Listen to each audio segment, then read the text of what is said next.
Let me start with the most surprising thing I've learned in over 20 years of working as a relationship psychologist. Most men think they know exactly what women want, and most men are wrong.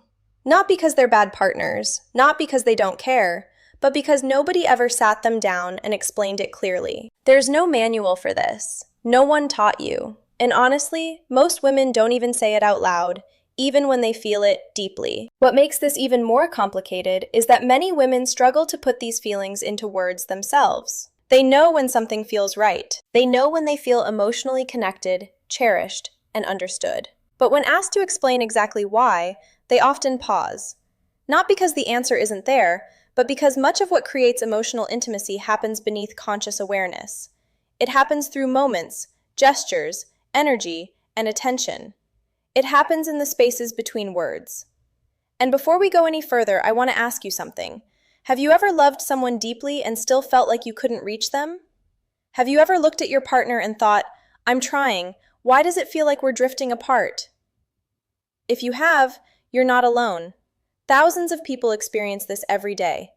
In fact, I'd love for you to tell me in the comments, what do you think is the biggest challenge in long-term relationships today?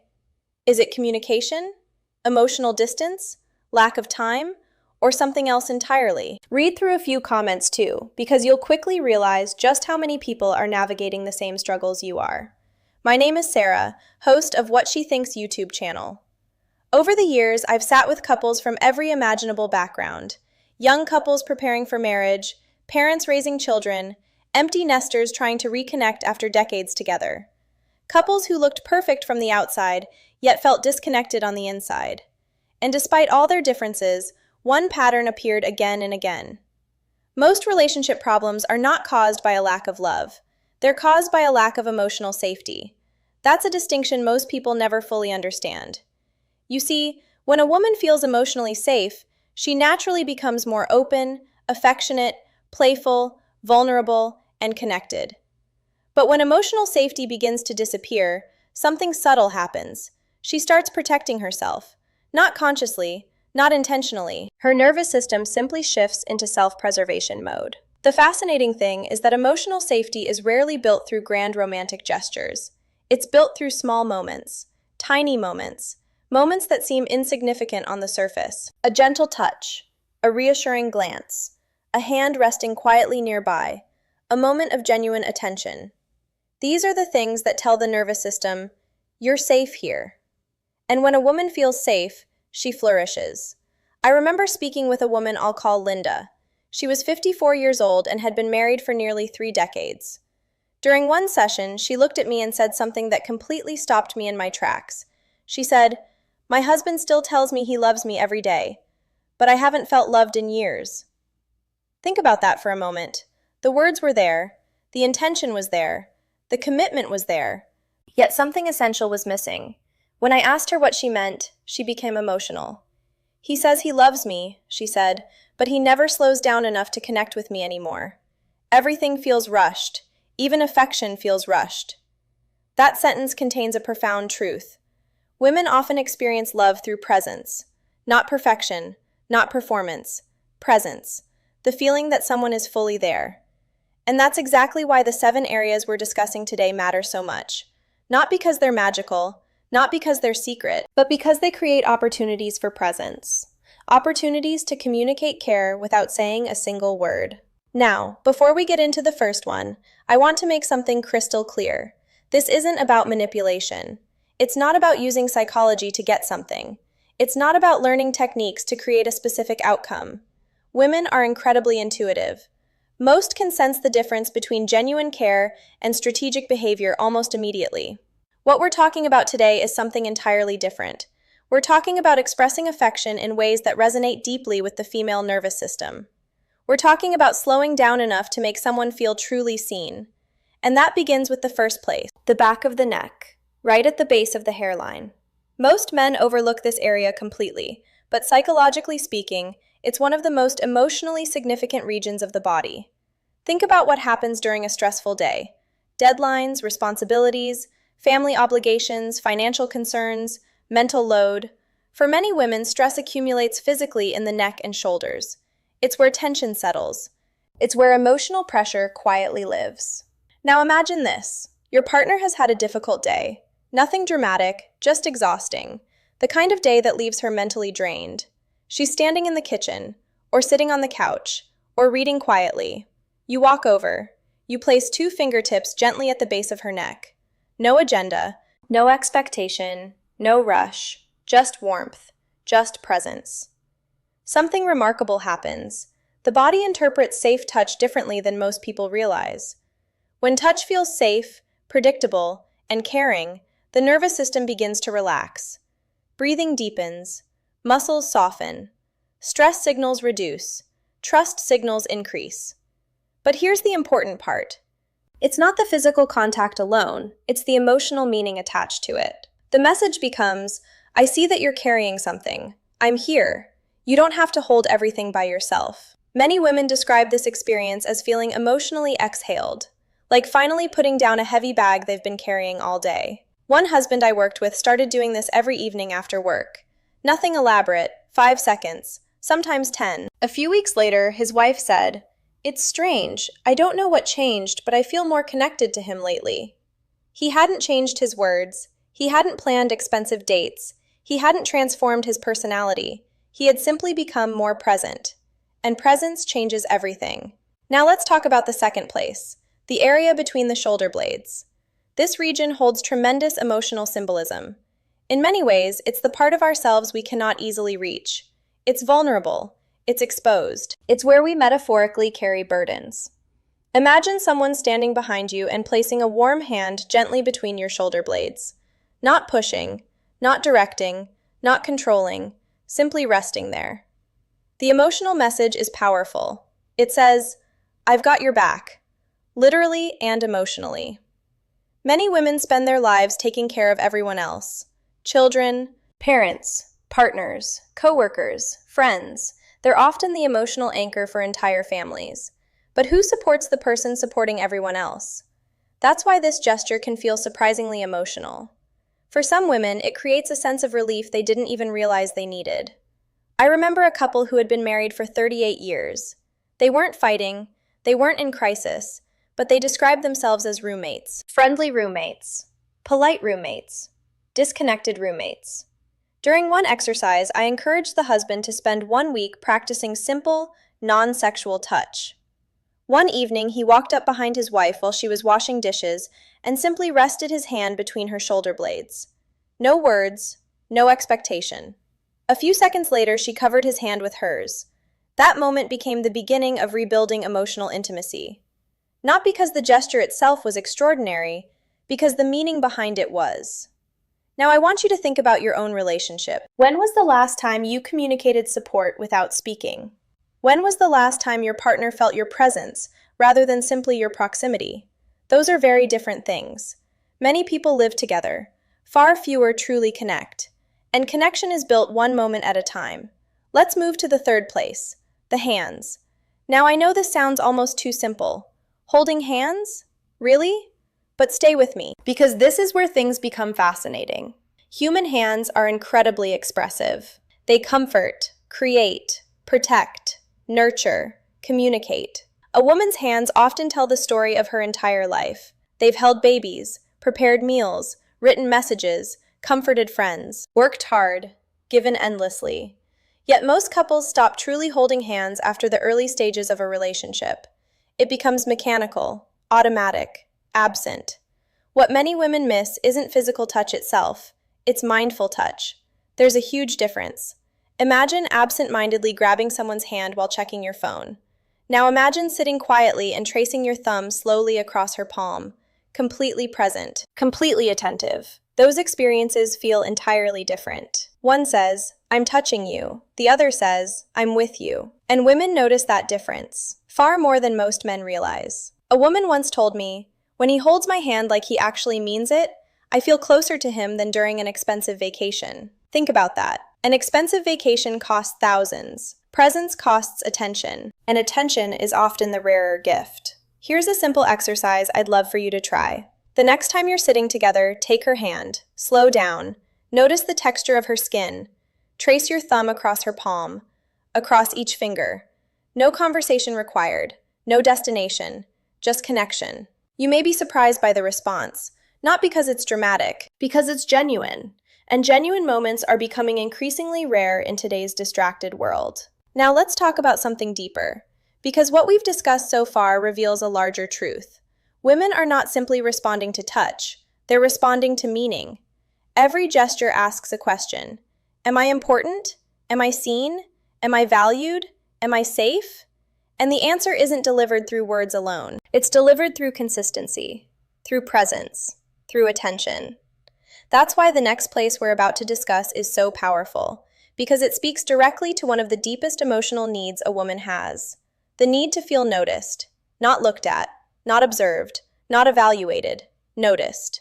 There's a difference. We're also going to talk about why many women begin emotionally withdrawing long before they ever mention being unhappy. The surprising connection between touch and trust, and a practical weekly exercise that has helped countless couples rebuild intimacy even after years of distance. And trust me, what comes next may completely change the way you think about connection forever. Before we continue, I want you to hold on to one important idea from part 1. The goal is not more touch. The goal is more meaningful touch. There's a world of difference between the two. Many couples touch each other every day without actually connecting. They brush past each other in the hallway, they sit beside each other on the couch, they sleep in the same bed, yet emotionally, they feel miles apart. Why? Because intimacy isn't created by physical proximity, it's created by emotional presence. And presence is something the female nervous system is constantly evaluating, often without conscious awareness. A woman may not always remember every word you said last Tuesday. She may not remember every detail of a conversation from 3 weeks ago. But she will remember how she felt around you. She will remember whether your presence felt calming or stressful, whether your attention felt genuine or distracted, whether your touch felt caring or transactional. That's why the next area we're discussing matters so much. The fourth place is the small hollow just below the jawline and behind the ear. This area is surprisingly powerful because it combines physical sensitivity with emotional significance. Think about it for a moment. To touch this area, you have to be close. Not just physically close, emotionally close. You have to slow down. You have to focus. You have to pay attention. And that's exactly why many women experience this type of touch differently. One woman described it perfectly during a counseling session. She said, "When he gently touches that area, it feels like he's noticing me instead of just looking at me." That's a profound distinction. Most people spend their lives wanting to be noticed, not for what they do, not for what they provide, not for how useful they are, for who they are, at their core. Many women, especially in long-term relationships, eventually begin to feel invisible. Not because their partner doesn't love them, but because familiarity often replaces curiosity, and that can quietly erode intimacy. Think back to the beginning of your relationship. You probably noticed everything: the way she laughed, the way she tilted her head when she listened, the way her eyes lit up when she talked about something she loved. You paid attention because you were curious. Over time, many couples stop being curious. They assume they already know everything. But here's the truth. The woman you're with today is not exactly the same woman you met years ago. She's changed, she's grown, she's evolved. She has new fears, new dreams, new insecurities, new strengths. The most successful long-term couples never stop discovering each other. And sometimes a gentle touch near the jawline or behind the ear communicates something powerful. I'm still paying attention. I'm still curious about you. I still see you. Now let's move to the fifth place, the inner thigh near the knee. And before we discuss this, I want to emphasize something very important. What makes this area meaningful isn't sexuality, it's patience. In modern relationships, many women feel pressure to respond, pressure to perform, pressure to move faster than they emotionally want to. Whether that pressure is intentional or not doesn't matter. What matters is how it feels. The reason this area can be emotionally significant is because it communicates a different message entirely. Closeness without expectation, affection without urgency, presence without demand. And those distinctions matter a lot. I once worked with a woman named Karen. She was 61 years old and had been married for nearly 40 years. During one session, she became emotional while describing something that seemed incredibly small. One evening, she and her husband were watching a movie. Without saying anything, he placed his hand gently near her knee and left it there. No agenda, no expectation, no attempt to move things forward, just quiet connection. Tears filled her eyes as she described it, not because of the gesture itself, but because of what it represented. She said, "For the first time in years, I felt like he wanted to be close to me more than he wanted something from me." That statement contains enormous psychological wisdom. Many women long to feel cherished, not pursued, not pressured, cherished. And cherishing someone requires patience. It requires emotional maturity. It requires the ability to enjoy connection for its own sake. That kind of energy is incredibly attractive because it creates safety, and safety creates openness. Now let's talk about the sixth place, the lower back. This area often produces a stronger emotional response than people expect. Why? Because of what it symbolically communicates: support, stability, protection, partnership. Imagine walking through a crowded place, a busy restaurant, a family gathering, an unfamiliar environment. Your partner places a gentle hand on your lower back, not controlling, not directing, simply present. The emotional message is subtle but powerful. We're together. I'm with you. You don't have to navigate this alone. Many women instinctively respond to this because it activates a sense of partnership. And partnership is one of the strongest foundations of lasting love. The happiest couples I've worked with consistently share one characteristic. They don't approach life as individuals occasionally helping each other. They approach life as teammates, and teammates create security. Think about the phrase, "I've got your back." It's one of the most reassuring statements in the English language. Why? Because human beings are wired for connection. We want to know someone is beside us, supporting us, standing with us. The lower back often communicates that message more effectively than words. One husband began intentionally placing his hand on his wife's lower back whenever they walked into social events together. Several months later, she told him something surprising. She said, "I feel more connected to you lately." He hadn't changed anything dramatic. He'd simply become more intentional about communicating partnership. Small gestures, big impact. That's a pattern you'll notice throughout this entire conversation. Now we're ready for the seventh and perhaps most misunderstood area, the lower abdomen. This is the place most people never expect. Yet emotionally, it may be one of the most meaningful. Why? Because this area is deeply connected to vulnerability. When people feel anxious, nervous, afraid, or emotionally unsettled, they often feel it in their stomach first. Butterflies, knots, tension, a sinking feeling. We use these expressions because emotional experiences often show up physically in this area.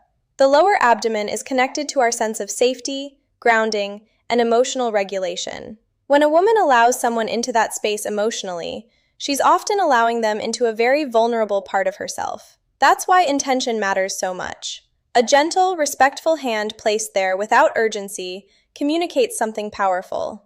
It says, "I am here with you. There's no rush. You can relax. You don't have to protect yourself right now." One of the biggest misconceptions about intimacy is that vulnerability begins with words. It doesn't. Vulnerability often begins with safety. When safety exists, vulnerability naturally follows. When safety is absent, vulnerability disappears. This is true for women. It's true for men. It's true for every human being. And that's what all 7 of these areas ultimately have in common. They aren't really about touch. They're about safety. The touch is simply the vehicle.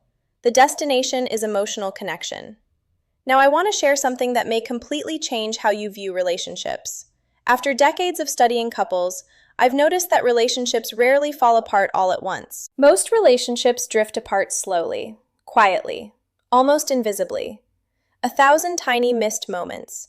1,000 opportunities for connection that never happen. A hand not held. A hug rushed through. A conversation postponed. A touch forgotten. Day after day, month after month, year after year, until eventually 2 people wake up feeling disconnected. Not because they stopped loving each other, because they stopped nurturing connection. I remember a man I'll call David. He was 67 years old, married for 35 years. He came into my office convinced his marriage was fading. His exact words were, "Maybe this is just what happens when you've been together too long." I asked him a simple question. When was the last time you touched your wife with no goal other than making her feel loved?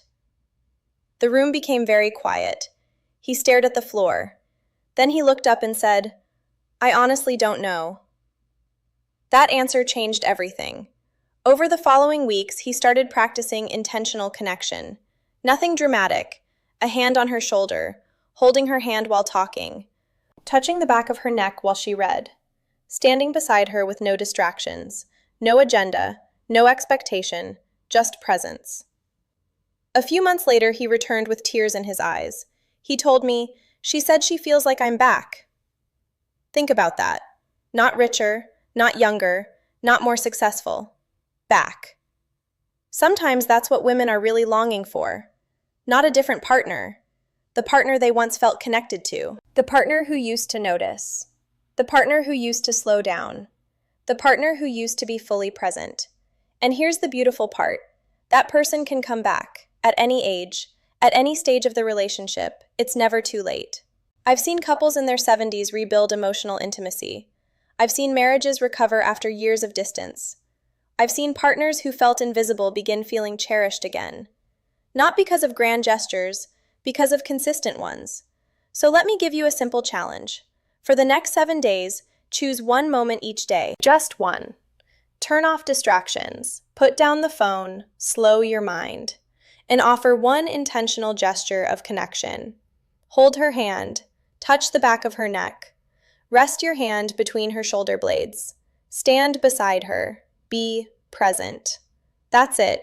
No expectations, no scorekeeping, no hidden agenda, just genuine connection. Then pay attention, not to what happens immediately, but to what begins changing over time. Watch her body language, watch the conversations, watch the emotional atmosphere between you. You'll often discover that relationships don't improve through giant breakthroughs. They improve through repeated moments of care. Moments that say, I still choose you. I still see you. I still value you. And perhaps most importantly, I'm still here. Before we finish, I'd love to hear from you. Which of these 7 areas surprised you the most? And what's one small thing you can start doing today to make your partner feel more appreciated? Share your thoughts in the comments because your experience might help someone else who's struggling in silence right now. And if this conversation resonated with you, take a moment to like the video, subscribe, and turn on notifications.